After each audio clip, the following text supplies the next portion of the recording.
Retour à la Bible. Retour à la ville de Dieu. Retour à l'unité céleste. Oh, quelle joie bénie!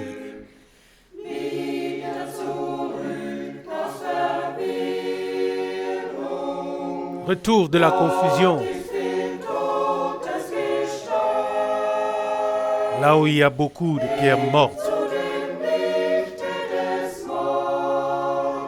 Vers la lumière du matin,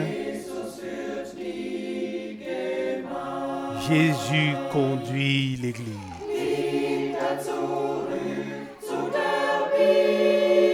Retour à la Bible.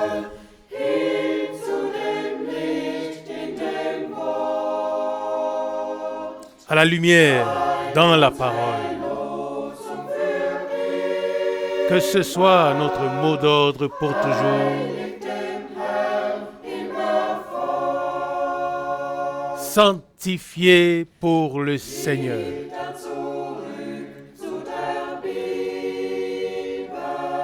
Retour à la Bible. Afin que le Sauveur se réjouisse. Jésus appelle maintenant les siens. Suivez sa voix aujourd'hui.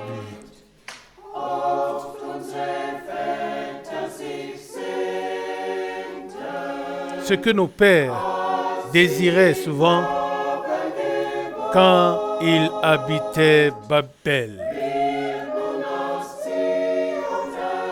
Maintenant nous atteignons Sion, là où règne l'unité.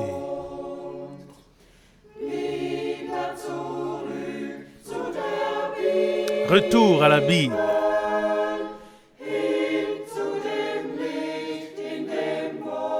À la lumière dans la parole.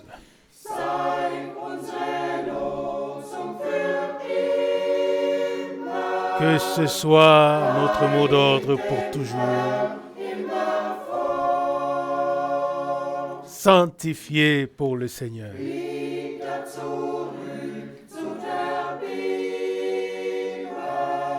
Retour à la Bible.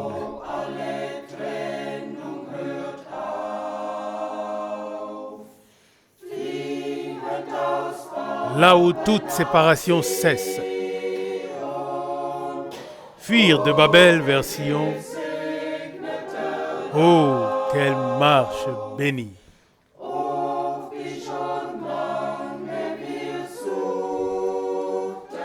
Oh, combien longtemps nous cherchions, nous désirions la lumière.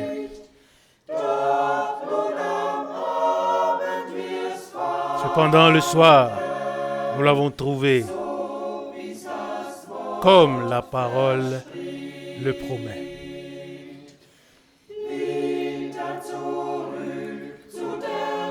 Retour à la Bible.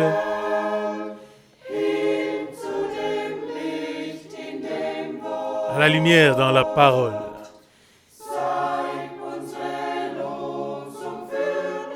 Que ce soit notre mot d'ordre pour toujours. Sanctifié pour le Seigneur.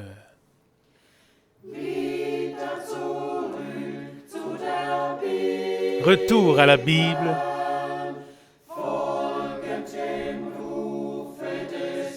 Suivez l'appel du Seigneur.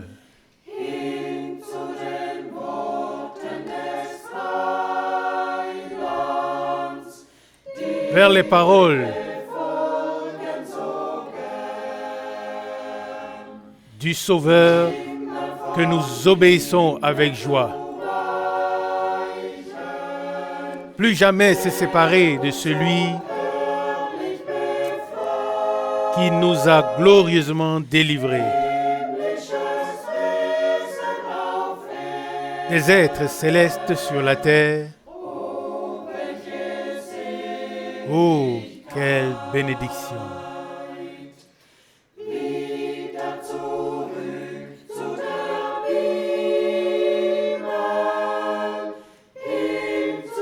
Retour à la Bible, à la lumière dans la parole. Que ce soit notre mot d'ordre pour toujours. Sanctifié pour le Seigneur. Chers frères et sœurs dans le Seigneur, nous vous saluons tous chaleureusement. Vous tous qui êtes connectés dans le monde entier pour écouter cette retransmission de Frère Franck.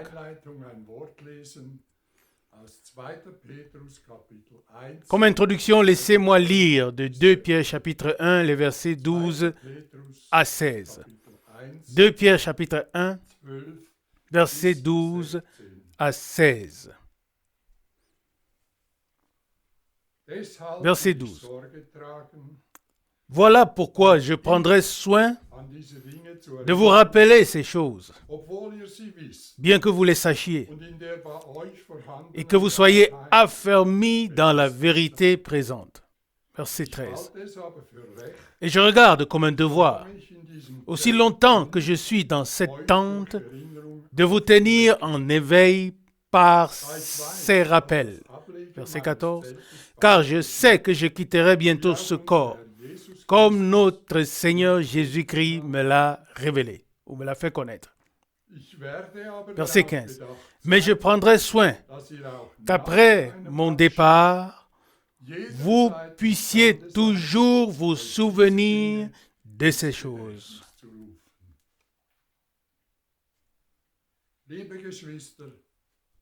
Chers frères et sœurs, nous voyons ici un certain parallèle avec Frère Franck. Lui aussi, il a été repris. Et c'était pour lui aussi un désir de nous faire connaître toute la vérité et de nous rappeler que nous devons tenir ferme dans la parole de vérité. Et c'est ce que nous voulons faire, car seule la parole est la vérité. La parole tirée des Écritures. Ici, voici la vérité. Chers frères et sœurs, prions ensemble pour remettre ce service entre les mains du Seigneur, afin que nous puissions recevoir la bénédiction que nous attendons. Nous remercions le Seigneur. Prions. Fidèle Père Céleste, nous te remercions de nous avoir pris par la main.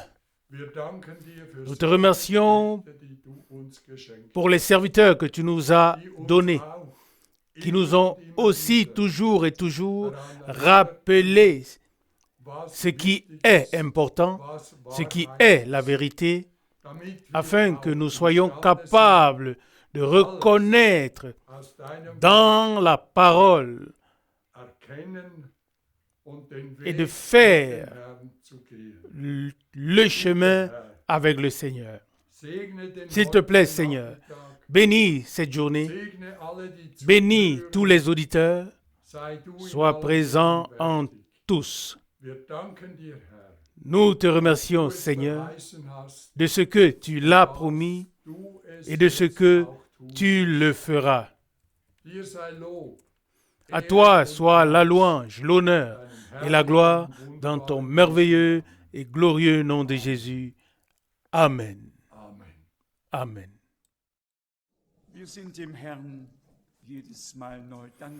Nous sommes chaque fois reconnaissants au Seigneur quand nous pouvons nous réunir de cette manière sans être dérangés pour entendre la parole pure et claire de notre Seigneur. Pour nous qui le savons, c'est quelque chose de précieux.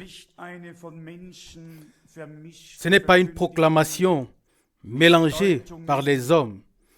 Ce ne sont pas des interprétations, ce n'est pas ce que les gens pensent, mais c'est la parole originelle, ou originale telle qu'elle est sortie de la bouche de Dieu et telle qu'elle nous a été transmise ou communiquée par les prophètes et les apôtres, par les témoins oculaires et auditifs qui ont fait l'expérience de Dieu. Il est même de plus en plus clair que nous disons la même chose que nous écrivons la même chose que. Il ne peut y avoir qu'un seul plan de Dieu, qu'un seul programme de Dieu, qu'une seule Église de Dieu, à savoir l'Église des premiers-nés. C'est pourquoi nous ne ressentons même pas le besoin de formuler les choses différemment ou de les présenter de manière différente ou sur le plan doctrinal. Non, tel que cela nous a été transmis et légué, c'est ainsi que c'est juste devant Dieu et c'est ainsi que c'est vrai pour le temps et pour l'éternité. C'est pourquoi l'Apocalypse parle encore de l'évangile éternellement valable qui doit être proclamé à tous les peuples, à toutes les langues, à toutes les nations avant que le temps ne s'achève. Et comme nous savons que le temps de la grâce touche à sa fin, nous savons aussi que tout ce qui doit encore arriver doit arriver bientôt. Le temps presse, mais nous devons également veiller à ne pas céder à la panique, mais à attendre le Seigneur et à avancer avec lui. Alors, ce sera le bon moment. Comme ce fut le cas pour le peuple d'Israël, il a fallu que la colonne de feu s'élève pour qu'Israël sache. Maintenant, nous pouvons avancer. Pas avant, mais à partir du moment. Et ainsi, nous croyons que notre Dieu est fidèle et qu'il nous révélera, nous montrera au moment opportun ce qu'il souhaite que nous fassions dans son royaume. Si nous examinons brièvement les développements politiques et religieux, nous voyons très clairement que des choses se produisent qui auraient été jugées impossibles il y a un an. Et aujourd'hui, ce ne sont pas les politiciens qui déterminent les choses, mais c'est le peuple qui fait l'histoire. Et cela m'a frappé en pensant particulièrement à la parole de 1 Thessaloniciens chapitre 5, versets 1 jusqu'à 3, qui dit « Quand ils diront paix et sûreté, paix et aucun danger, alors la ruine les surprendra. » Ces paroles, même tout le sujet, ont pris une nouvelle importance et nous voyons que la division artificielle à travers l'Europe a pris fin et que les choses se rapprochent les unes des autres. Comme je l'ai dit et comme j'ai écrit, les Saintes Écritures parlent de la fin des temps et de ce continent. Pas de deux superpuissances. Les Écritures parlent d'une seule bête qui est chevauchée par la grande prostituée. Et c'est ainsi que nous devons voir les choses. Et nous avons vu à quel point les choses ont changé depuis 1985, lorsque Gorbatchev, que nous aimons et pour lequel nous prions, depuis qu'il est arrivé au pouvoir, combien les choses ont changé. Et nous ne sommes pas seulement reconnaissants pour cette évolution, mais nous y voyons l'accomplissement des Écritures. Nous voyons l'Écriture sur la muraille. Nous reconnaissons que des choses se font maintenant dans tous les domaines d'une manière qui aurait été impensable auparavant.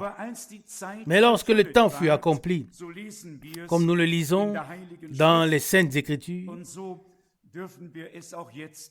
et nous pouvons le dire aussi aujourd'hui, parce que le temps est venu pour cette évolution, tout se passe donc comme cela se passe actuellement.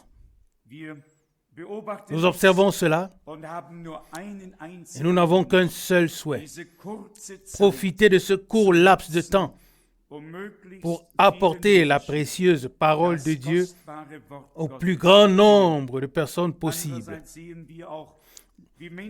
D'un autre côté, nous voyons aussi comment les gens sont conduits en erreur, pris dans de faux espoirs, sans comprendre qu'il n'y a qu'un seul chemin, qu'une seule vérité, qu'une seule vie, et que tout cela se trouve uniquement en Jésus-Christ, notre Seigneur. En ce qui concerne la proclamation, ce que Paul a écrit demeure valable. Nous prêchons Christ, le crucifié, qui est une folie pour les uns, mais une puissance de Dieu pour ceux qui croient, selon Corinthiens 1, verset 23-24. Dans toute la proclamation des mystères de Dieu, de tout le dessein du salut, nous revenons toujours à l'essentiel, à savoir le salut qui nous a été accordé en Jésus-Christ, notre Seigneur. Peut-être encore une ou deux brèves pensées sur les choses qui m'ont un peu touché pendant mon temps de repos ces 4 dernières semaines. J'ai rencontré des gens de différents niveaux et de différents horizons. Et justement, la dernière semaine, près de Munich, j'ai eu une conversation avec une femme de pasteur très âgé, 83 ans, à Munich, au Parlement à Bonn, et elle voulait absolument savoir qui ou ce que j'étais, et nous avons parlé. Et elle a aussi un peu parlé de ses rencontres avec différents hommes de haut rang.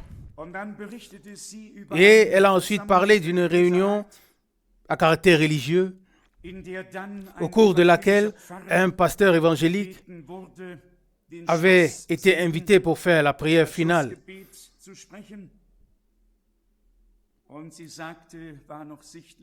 Étant encore visiblement émue par toute cette histoire, elle m'a dit, « Monsieur Franck, pouvez-vous vous imaginer ce que ce pasteur a prié ?» Il a prié, « Notre Mère qui est aux cieux, que ton nom soit sanctifié. » J'ai su, car j'avais entendu certaines choses lors de la journée de la messe à Düsseldorf, comment on voulait féminiser Dieu pour le bien du mouvement féministe qui avait fait son entrée dans les églises. Comment on voulait déformer divers passages bibliques sur lesquels je ne veux pas m'étendre car cela frôle le blasphème. Et tout cela pour présenter Dieu non seulement comme masculin, mais aussi comme féminin. Et même avec le Christ et le Saint-Esprit, on a réorienté la question du féminin, du masculin vers le féminin. Et vous pouvez vous imaginer que cela m'a aussi mis un peu en colère. Si les gens ne veulent pas croire ou ne peuvent pas croire, c'est triste et nous le regrettons profondément. Mais quand les gens en viennent à s'oublier au point de toucher à Dieu, alors cela va trop loin. Mais, comme je l'ai dit, ce sont des développements de la fin des temps que nous n'arrêterons pas. Nous devons simplement être plus reconnaissants pour ce que Dieu nous a donné. Nous devons savoir quelle est la valeur de la révélation de Jésus-Christ. Et puis peut-être cette expression ou bien cette expérience avec le scientifique qui était dans la même maison de cure et qui s'est assis à ma table pendant quelques jours. Il a lu mon livre. Il est revenu très ému après quelques jours et a répété, « Frère Franck, ou Monsieur Franck, vous devriez donner des conférences ou des cours dans les universités. Personne ne sait ce que vous avez écrit ici et ainsi de suite. » Chaque jour, il était plus enthousiasmé et plus ému. Et je lui ai alors dit, j'aimerais savoir ce que vous dites après avoir lu les derniers chapitres.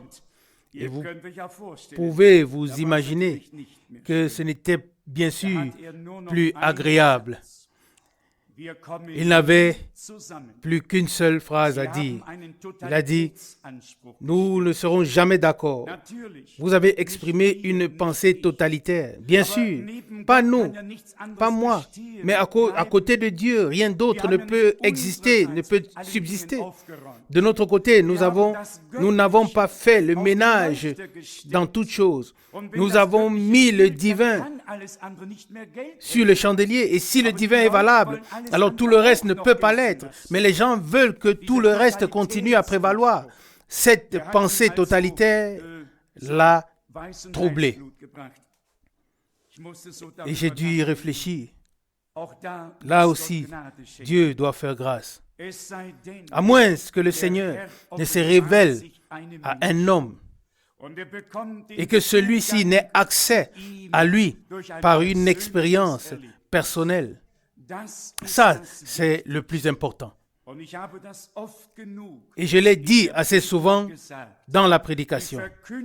La proclamation de la parole a pour but de mettre les hommes qui écoutent en relation avec Dieu, afin que ces personnes puissent reconnaître que la réconciliation de Dieu avec l'humanité a eu lieu à Golgotha et que nous expérimentions le Seigneur comme celui qui a été crucifié pour nous et que nous reconnaissions que nous avons été crucifiés avec lui, ensevelis avec lui, ressuscités avec lui pour une vie nouvelle.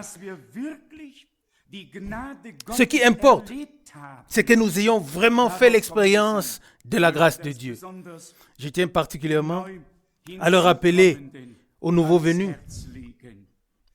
Il ne s'agit pas seulement d'écouter une prédication, mais de faire l'expérience de la recherche de Dieu pendant la prédication, puis de le trouver, de l'expérimenter, d'avoir une rencontre personnelle avec lui, avoir une expérience personnelle avec lui. Peut-être, je peux ajouter au premier cas, il est déjà étrange que précisément dans une époque comme celle que nous vivons actuellement, que Marie soit mise autant en avant dans l'Église catholique romaine, comme le savent tous ceux qui s'y intéressent un peu, au point que les protestants suivent le mouvement afin de ne pas creuser davantage le fossé et de permettre une entente. Mais Dieu a son peuple. Il a son peuple parmi tous les peuples, toutes les langues et toutes les nations.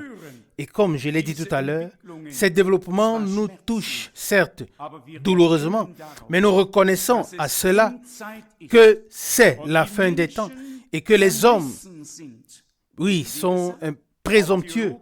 Et comme je l'ai dit, même les théologiens n'ont aucune connexion avec Dieu.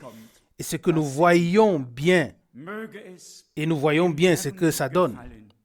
Alors, que le Seigneur daigne encore une fois ébranler le ciel et la terre, encore une fois bénir de manière si visible, si tangible, si perceptible, de sorte que même ceux qui sont encore dans le doute aujourd'hui, mais qui cherchent que cela puisse trouver sans difficulté, afin que le chemin vers Dieu leur soit facilement montré et que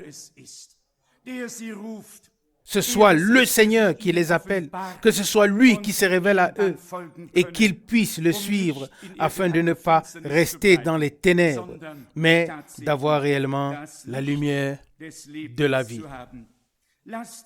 Lisons quelques passages bibliques dans l'espérance que Dieu puisse nous parler à travers elles ou à travers eux. Il ne peut en être autrement. Dieu nous parle à travers sa parole, tout comme nous parlons les uns les autres avec des mots. À travers un langage, Dieu nous parle à travers sa parole. Je voudrais commencer par Ésaïe 40, versets 27 à 31. Ici, le prophète a un pourquoi, et puis il a un deuxième pourquoi. Et je crois que nous tous, nous nous trouvons régulièrement dans certaines situations de la vie où nous ajoutons un pourquoi à l'autre sans avoir directement la réponse. Ésaïe chapitre 40, à partir du verset 27. Pourquoi dis-tu Jacob et pourquoi prétends-tu Israël? Ma destinée est cachée au Seigneur et mon droit reste ignoré de mon Dieu. Verset 28. Ne le sais-tu pas ou ne l'as-tu pas entendu? Le Seigneur est un Dieu éternel, le Créateur de la terre. Il ne se fatigue pas et ne s'épuise pas. Son intelligence est insondable. Verset 29. Il donne la force à celui qui est fatigué et accorde la vigueur, abondance, une vigueur abondante à celui qui est sans force. Verset 30. Les adolescents peuvent se fatiguer et faiblir. Les jeunes hommes peuvent trébucher et tomber. Verset 31. Mais ceux qui se confient au Seigneur renouvellent leur force. Ils reçoivent de nouvelles ailes comme des aigles. Ils courent et ne se fatiguent pas. Ils marchent et ne faiblissent pas. Nous sommes tous sur la terre. Nous devons passer par des épreuves, traverser certaines situations dans notre vie qui ne nous plaisent pas. Et alors, nous aussi, nous pouvons nous demander pourquoi. Aujourd'hui, nous voulons mettre notre confiance dans le Seigneur et ne pas demander pourquoi dis-tu Jacob et pourquoi prétends-tu Israël? Ici, mettons notre nom. Quand nous disons ma destinée est cachée au Seigneur. Je l'avoue honnêtement, moi aussi, je me surprends souvent à demander Seigneur, quand vas-tu parler? Quand vas-tu agir? Pourquoi? Pourquoi? Et peut-être que je ne suis pas le seul, mais que certains d'entre nous le sont aussi. Et que nous cherchons peut-être même des erreurs. Nous cherchons où il y a des lacunes, où pourraient se trouver des obstacles. Et nous sommes sincères dans cela. Et nous demandons à Dieu de nous les révéler. Pourquoi ne parles-tu pas encore? Pourquoi n'agis-tu pas encore? Pourquoi les choses que nous attendons ne se produisent-elles pas encore? Peut-être disons-nous, ma destinée est cachée au Seigneur et mon droit reste ignoré de mon Dieu. Non, Dieu rendra justice. Comme nous le lisons dans l'histoire du juge inique. Et il dit, bientôt il rendra justice à ses élus. Il rendra justice. Il renversera la situation. Il manifestera le salut et la bénédiction parmi ceux qui ont persévéré, qui ne se sont pas précipités, mais qui ont mis leur confiance dans le Seigneur et ont su attendre que son heure vienne et qu'il se révèle. Au verset 28, Ésaïe 40, il est écrit, « Ne le sais-tu pas ou ne l'as-tu pas entendu? Le Seigneur est un Dieu éternel, le Créateur de la terre. Il ne se fatigue pas, il ne s'épuise pas. Son intelligence est insondable. » On pourrait souvent lire ce passage qui dit « Tu ne comprends pas ce que je fais maintenant. » Jean 13. Et parfois, même lorsque nous pensons que le Seigneur ne fait rien, il accomplit néanmoins un sens et un but dans notre vie de foi. Car cela fait partie de notre destin, de recevoir des promesses, de les accepter dans la foi, pour ensuite les voir s'accomplir lorsque l'heure de Dieu sonnera. Dieu ne se fatigue pas, il ne s'épuise pas, son intelligence est insondable. Et puis vient la merveilleuse promesse. Ce n'est même pas seulement une promesse, car il le fait vraiment. Verset 29, Ésaïe 40. « Il donne la force à celui qui est fatigué et accorde une vigueur abondante à celui qui est sans force. » Verset 30. « Les adolescents peuvent se fatiguer et faiblir. Les jeunes hommes peuvent trébucher et tomber. » Verset 31. « Mais ceux qui se confient au Seigneur renouvellent leur force. Ils reçoivent de nouvelles ailes comme des aigles. Ils courent et ne se fatiguent pas. Ils marchent et ne faiblissent pas. » Dans la prédication de Frère Branham sur l'aigle, nous avons entendu parler de l'aigle. Oui, nous l'avons entendu et nous l'avons vu dans le film, n'est-ce pas?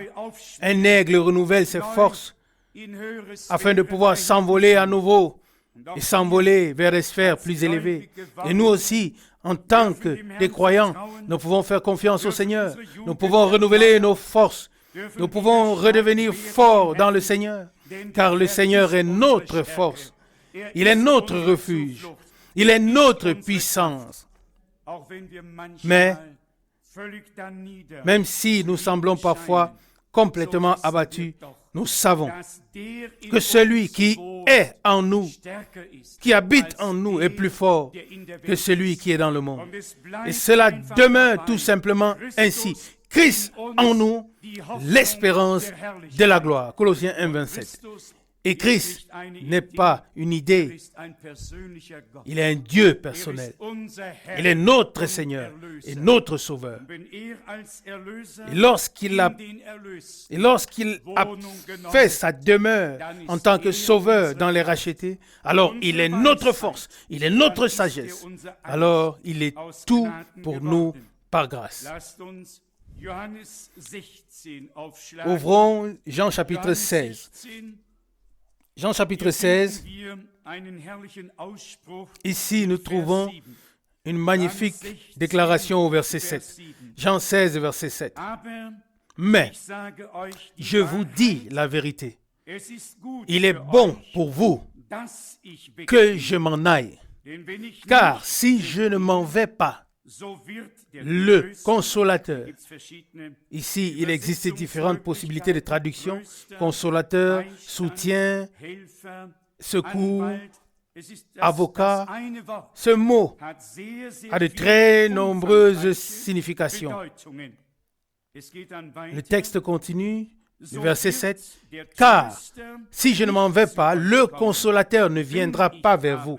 Mais quand je serai parti, je vous l'enverrai. »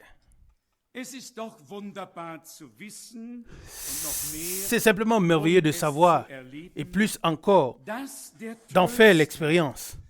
L'expérience que le consolateur est à la fois avocat, soutien, qu'il sait vraiment dans chaque situation, dans chaque circonstance que nous devons traverser, qu'il sait nous conseiller et nous aider, pas seulement des paroles, mais en étant réellement avec nous. notre avocat, notre soutien, notre consolateur, notre sagesse.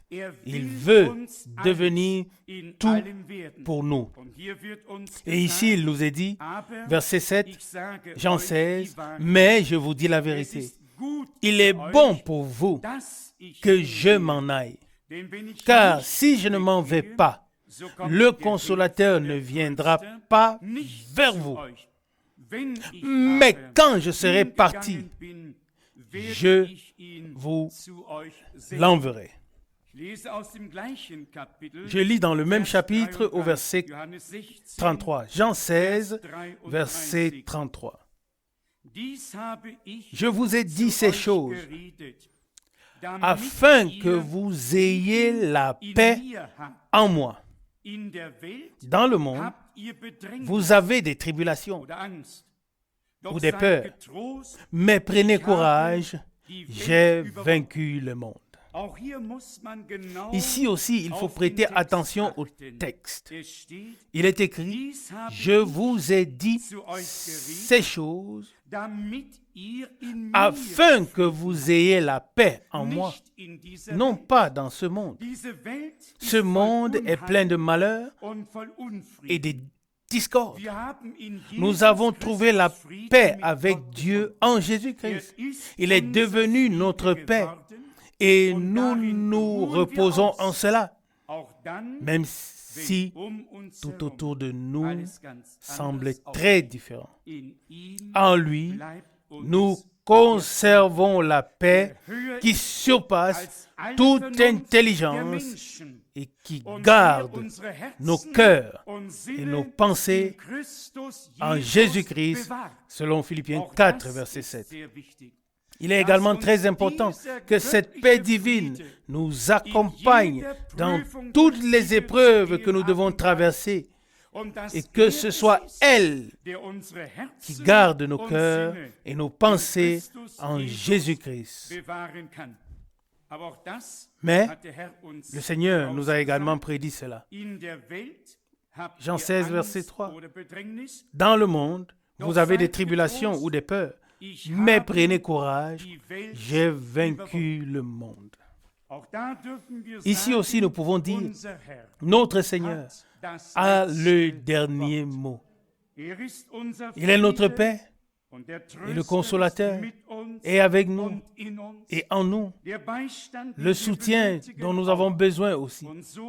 Et ainsi, nous pouvons mettre notre confiance dans le Seigneur et savoir qu'il fera toutes choses bien et conduira toutes choses de manière glorieuse. Je voudrais lire les versets 3 et 6, 3 à 6 de Romains 15.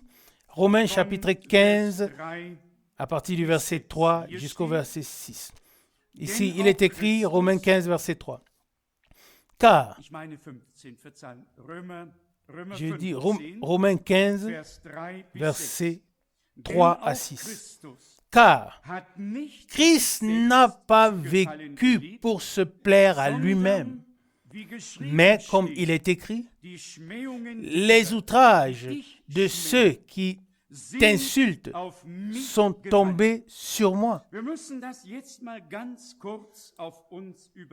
Nous devons maintenant appliquer cela très brièvement à nous-mêmes. Nous vivons souvent des choses.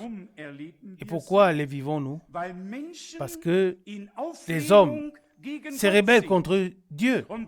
Et parce qu'ils savent que nous avons une relation avec Dieu, ils déversent tout sur nous, tout ce qu'ils ont accumulé contre Dieu. Avez-vous déjà compris ça? C'est ainsi dans cette vie avec les enfants de Dieu. Ces gens ne peuvent pas s'en prendre à Dieu le Seigneur. Alors ils s'en prennent à ceux qui appartiennent ou qui sont la propriété de Dieu le Seigneur. C'est pourquoi lorsque notre Seigneur dit ici, « Les outrages de ceux qui t'insultent sont tombés sur moi », nous devons suivre le même chemin en tant qu'enfants de Dieu. Tout genre de mépris, d'incompréhension, de calomnie, tout ce que nous devons endurer, les gens réagissent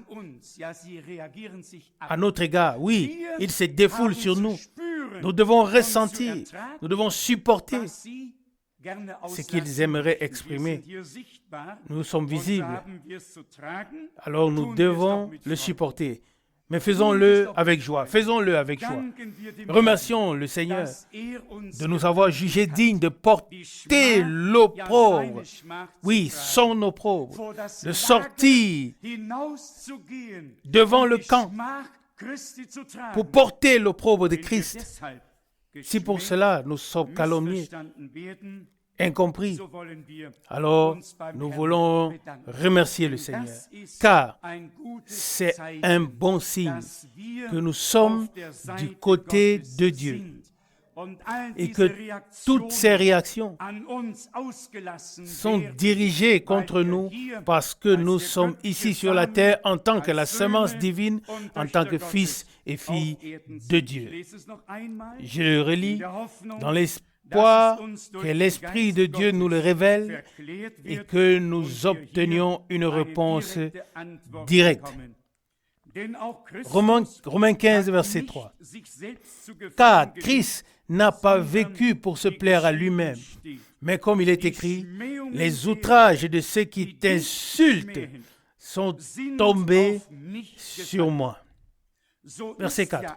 Or, tout ce qui a été écrit d'avance a été écrit pour notre instruction, afin que, par la persévérance et la consolation que donnent les Écritures, nous conservions l'espérance. Verset 5. Que le Dieu de persévérance et de la consolation vous aide à avoir les mêmes sentiments les uns envers les autres, selon Jésus-Christ. Verset 6. Afin que, unis d'une seule bouche, vous glorifiez le Dieu et Père de notre Seigneur Jésus-Christ. Je ne sais pas si vous avez tous remarqué qu'il est question ici de plaire ou bien de vivre pour plaisir, comme je l'ai lu au verset 3. Mais ensuite, il n'est plus question de plaire, mais des outrages. Je relis. Car Christ n'a pas vécu pour se plaire à lui-même. Si toi et moi, si nous ne vivons pas pour notre plaisir, mais comme Paul pouvait le dire, ce n'est plus moi qui vis, mais c'est Christ qui vit sa vie en moi. S'il est devenu notre vie et que nous vivons pour lui plaire, alors les outrages qui devaient le frapper nous frapperont et nous devrons les porter. Mais elles ou bien ils ne seront pas un fardeau pour nous. Au contraire, nous y verrons un signe certain que cela doit être ainsi, parce que nous sommes encore sur terre en tant qu'enfants de Dieu. Peut-être, encore une fois, afin que nous le comprenions vraiment bien. Romains 15, verset 3. Car Christ n'a pas vécu pour se plaire à lui-même, et puis il ne vient plus de faire plaisir. Mais comme il est écrit, les outrages de ceux qui t'insultent sont tombés sur moi. Chers frères, précieuses sœurs, si tu ne vis plus pour te faire plaisir à toi-même, mais que tu veux vivre pour plaire à Dieu, alors tu seras aussi victime d'outrages et tu traverseras toutes ces situations avec le Seigneur. Et tu recevras la consolation que donnent les Saintes Écritures, comme il est écrit ici, de la consolation qui vient de Dieu. C'est comme nous l'avons lu au verset 5, Romains 15, que le Dieu de persévérance et de la consolation vous aide à avoir les mêmes sentiments les uns envers les autres, selon Jésus-Christ.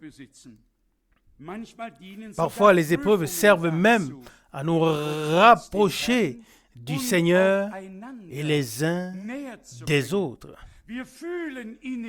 Nous nous sentons plus proches les uns les autres. Nous prions plus sincèrement les uns pour les autres. Les besoins des autres deviennent nos besoins. Et ainsi s'accomplit une croissance dans l'amour de Dieu qui nous rapproche plus intimement. Et puisque je viens d'utiliser le mot croissance, l'un de nos politiciens a dit: ce qui est lié ensemble grandit ensemble. C'est devenu la déclaration la plus importante de toute l'année. Ce qui est lié ensemble grandit ensemble. Il y a une glorieuse parole de Paul à l'église d'Éphèse, disant que le corps de Christ croît ensemble, que tous les membres expérimentent une croissance et sont liés avec la tête. Avez-vous tous déjà lu ça? C'est une parole merveilleuse.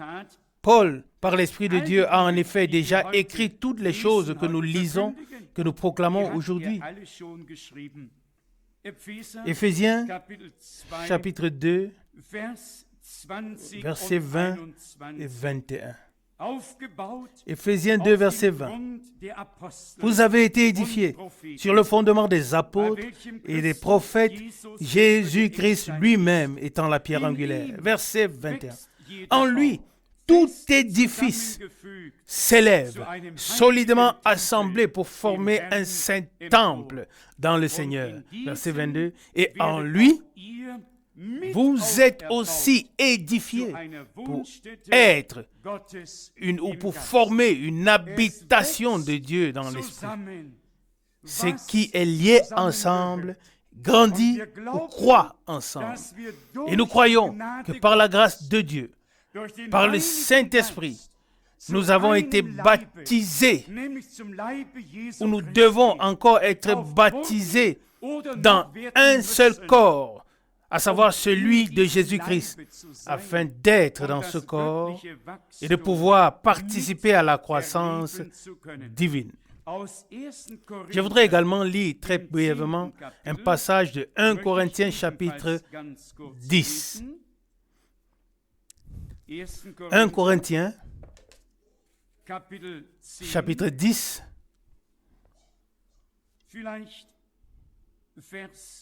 peut-être le verset 11, 1 Corinthiens 10, verset 11 à 13. Toutes ces choses sont arrivées pour vous servir d'exemple, et elles ont été écrites pour notre instruction, nous qui sommes proches de la fin des temps. Verset 12. Ainsi donc, que celui qui croit être debout prenne garde de ne pas tomber. Verset 13. Aucune tentation ne vous est survenue qui n'a été humaine. Et Dieu est fidèle. Il ne permettra pas que vous soyez tentés au-delà de vos forces. Mais il vous donnera, avec la tentation, le moyen d'en sortir afin que vous puissiez la surmonter. Amen.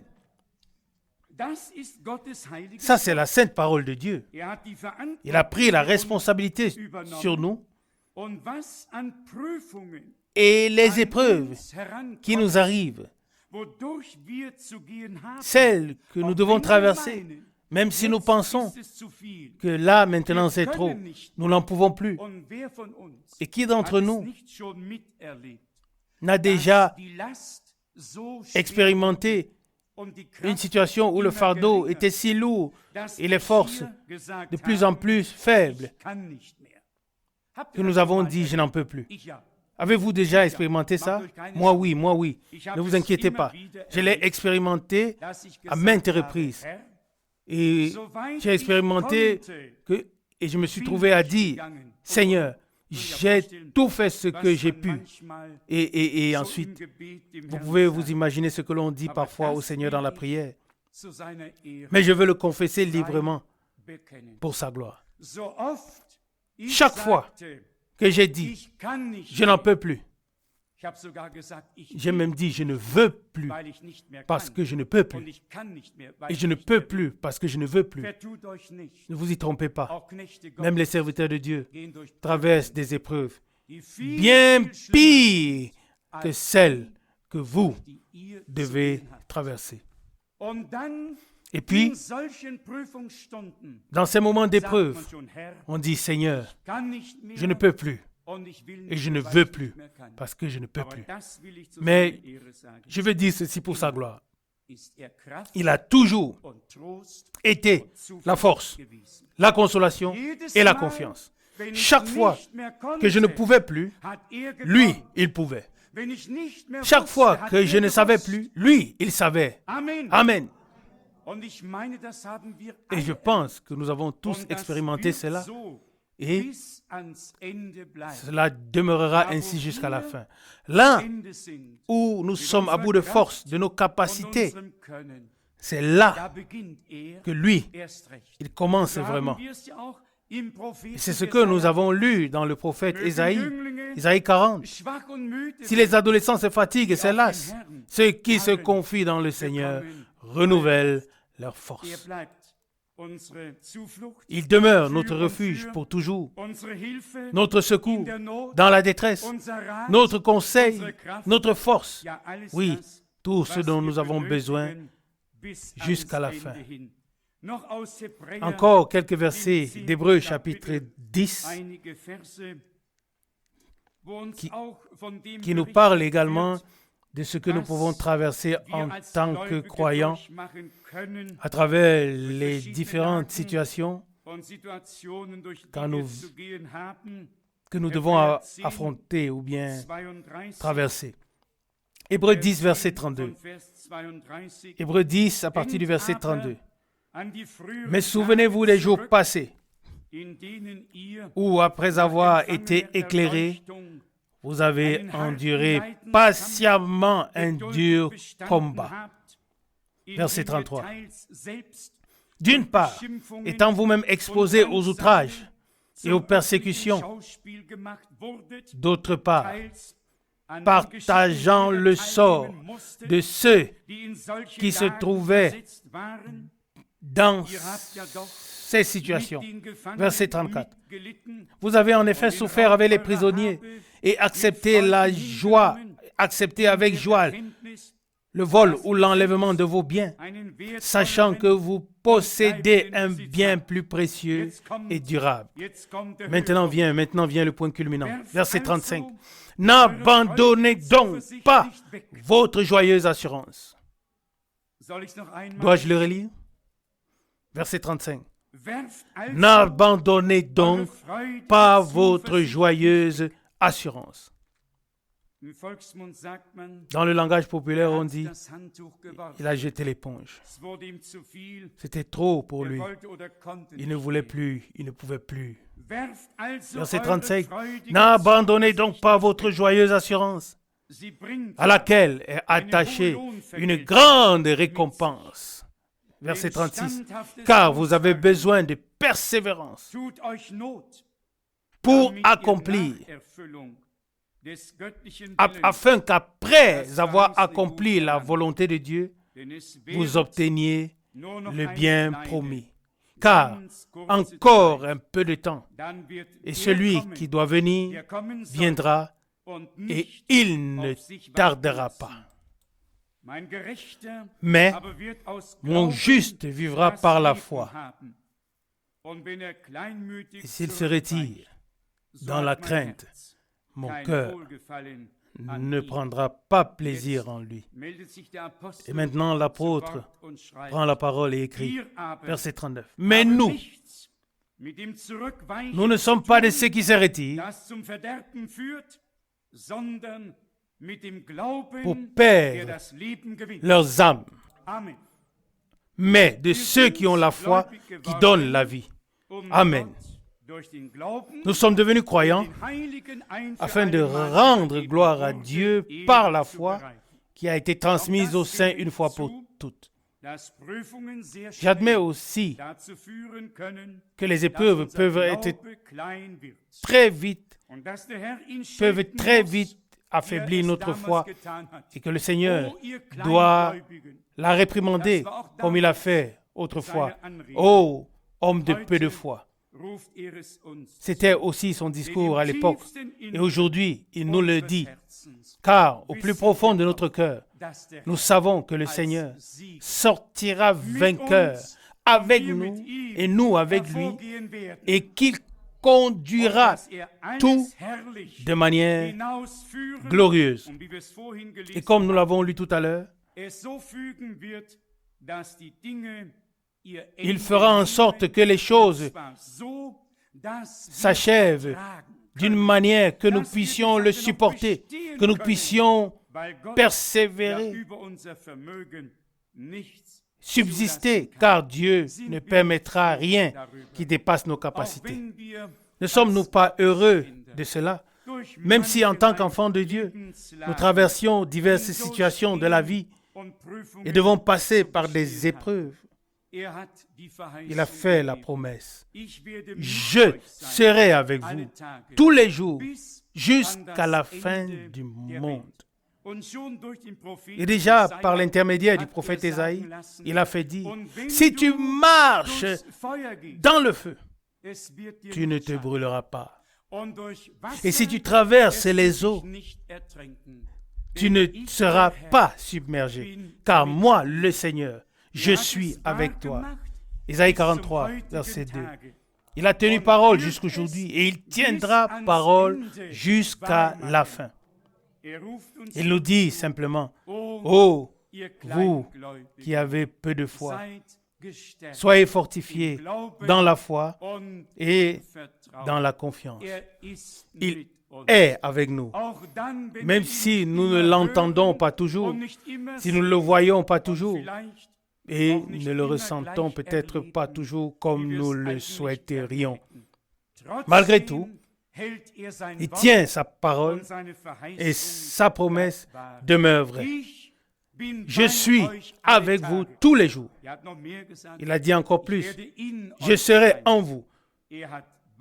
Il a tenu les deux promesses. Il est en nous comme l'espérance de la gloire. Il est avec nous pour nous préserver, pour nous protéger, être à nos côtés, nous aider, afin que tout soit accompli de manière qu'il puisse être glorifié.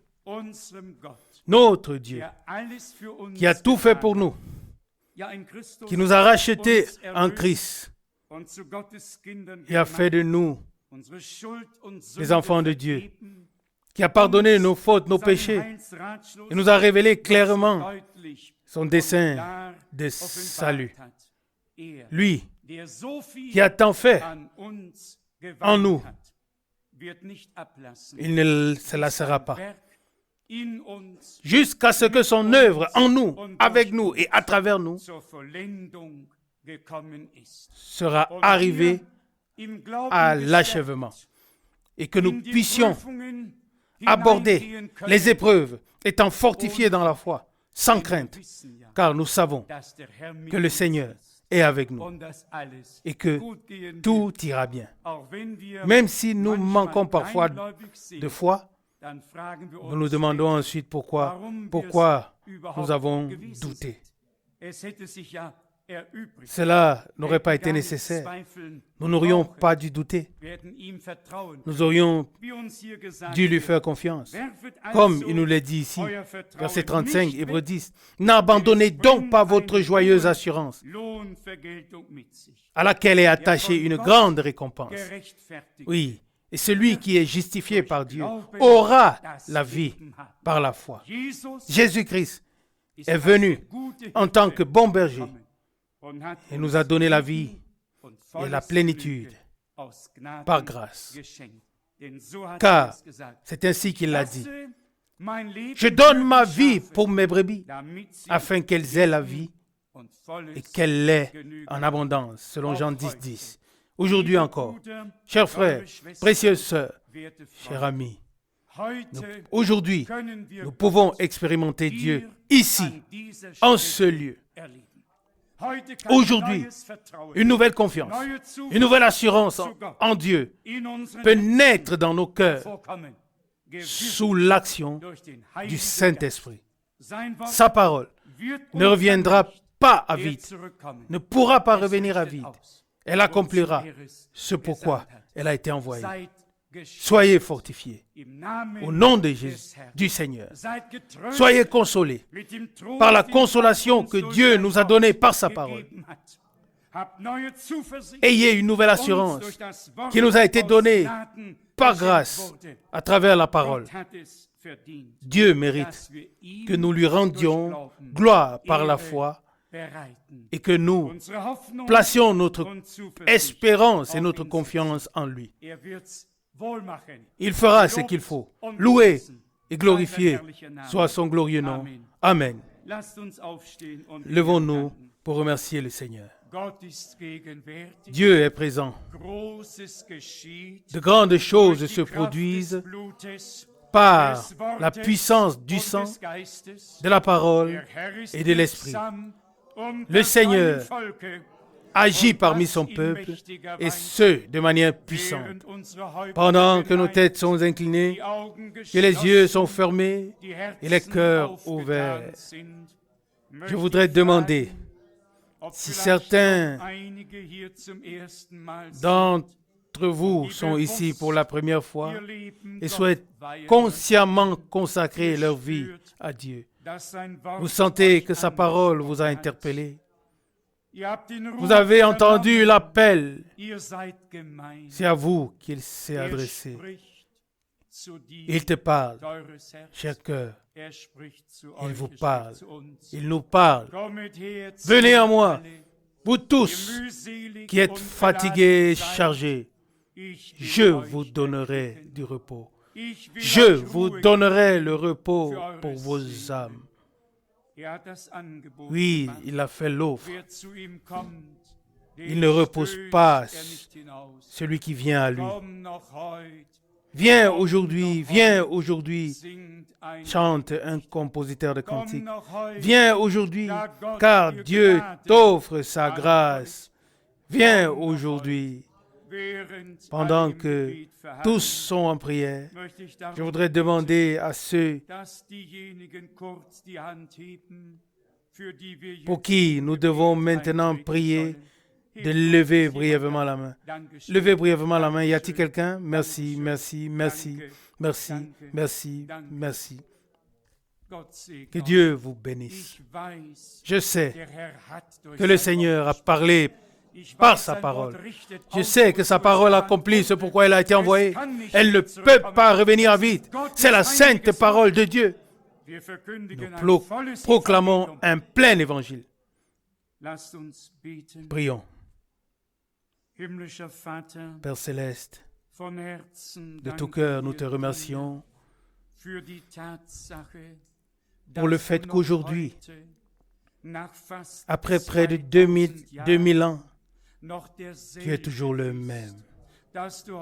Que tu sauves encore aujourd'hui, que tu pardonnes les péchés, que tu donnes la vie éternelle, que tu guéris encore aujourd'hui, que tu délivres encore aujourd'hui, que les enfants d'hommes, tu fais encore aujourd'hui des enfants de Dieu, et que tu te révèles encore aujourd'hui aux tiens, que tu leur parles et que tu les bénis. Bien-aimé Seigneur, tout est resté jusqu'à la fin, tel que c'était au commencement.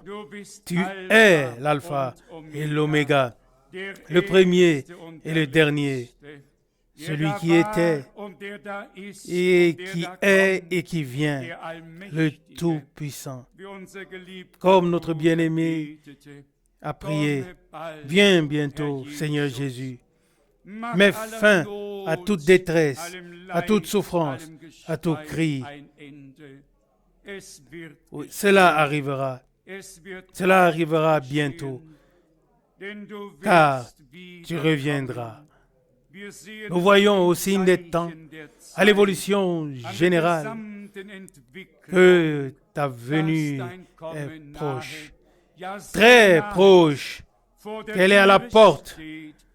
Seigneur, utilise-nous pour apporter le message glorieux, le message divin au peuple, aux langues et aux nations.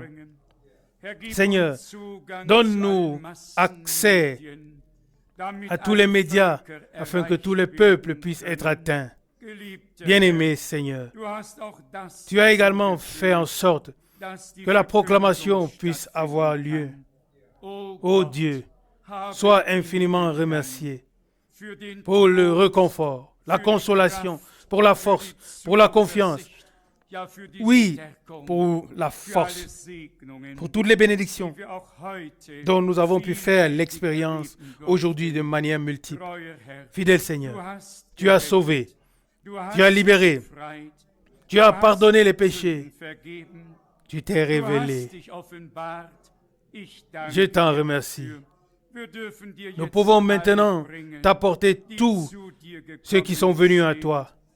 Reçois-les, ô Seigneur, afin qu'il y ait de la joie dans le ciel pour tous ceux qui viennent à toi. Bien-aimé Sauveur, ils sont remis à ta grâce. Puisses-tu entrer dans leur cœur avec ta paix, leur donner la certitude par ton esprit qui rend témoignage à leur esprit qu'ils sont devenus enfants de Dieu. Car il est écrit que quiconque invoque le nom du Seigneur sera sauvé. C'est ainsi que c'est écrit. À tous ceux qui l'ont reçu, tous ceux qui t'ont reçu, tu as donné le pouvoir de devenir enfants de Dieu, à savoir ceux qui croient en ton nom. Seigneur bien-aimé, nous avons confiance en toi, que tu as appelé, que tu as sauvé, que tu as accepté et que tu as fait des enfants d'hommes, des enfants de Dieu.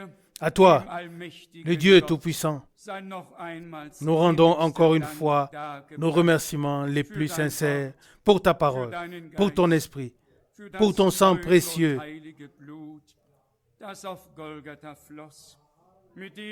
qui a coulé à Golgotha, avec lequel tu es entré dans le sanctuaire céleste, le sang de la nouvelle alliance qui a coulé pour le peuple de la nouvelle alliance. Seigneur bien-aimé, bénis-nous tous et sois avec nous tous. Oui, nous te le demandons de tout cœur. Manifeste ta face sur nous et donne-nous ta paix et ta bénédiction au nom de Jésus. Amen. Amen. Glaube lerne Tag für Tag, Glaube, was auch kommen mag, Glaube wider allen Schein, Glaube und der Sieg ist dein. Glaube, Glaube, Glaube, Glaube, Glaube wider allen Schein, Glaube, Glaube, Glaube, Glaube, Glaube und der Sieg ist dein. Glaube, dass dich Gott erhält, wie der Teufel Tod und Welt, geht's in Kampf und Not hinein. Glaube und der Sieg ist dein. Glaube, Glaube, Glaube, Glaube, Glaube wider allen Schein. Glaube, Glaube, Glaube, Glaube, Glaube und der Sieg ist dein. Wenn der letzte Anker bricht, glaube Jesus lässt mich nicht, stürzte gleich der Himmel ein. Glaube und der Sieg ist dein. Glaube, Glaube, Glaube, Glaube, Glaube wider allen Schein.